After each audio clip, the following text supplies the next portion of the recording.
yang namanya si Dahlia? Tetep aja bukan berarti ame pembantu. Udah. Nyame babe kagak usah pusing. Soal jual Samson. Samson aja belum mikirin kawin. Samson masih pengen kerja. Sampai suatu hari nanti, kalau Samson udah kaya, Samson nongkosin nya ame babe. Pergi haji. Alhamdulillah, mudah-mudahan kesampaian. Udah dong.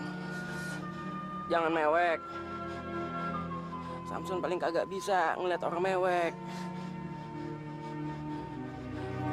Udah, Samson mau pergi. Mau cari angin. Assalamualaikum. Waalaikumsalam. Bang, dari kita nemu Samson di kandang kebo, sampai dia sekarang umurnya udah 20 tahun lebih. Tapi belum ada yang kemari ya bang, ngaku orang tuanya Samson. Udah, Samson itu sekarang jadi anak kita. Oh, kenapa sih lo? Hah? Ayo masuk anginnya, Beh. Nya, tolong kerokin aja dong. Ayo masuk angin nih. Orang-orang jadi satpam nggak pernah masuk angin. Babe sih, bisanya marah terus. Abang kagak boleh begitu sama anak.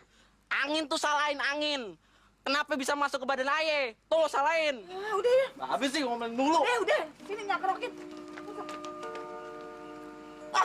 Mobilnya jelek pakai masuk angin lagi. Ini cakep. Buset. Bini gue megang duit tadi, gue belum dibagi. Hei, duit bagi gue! Woi,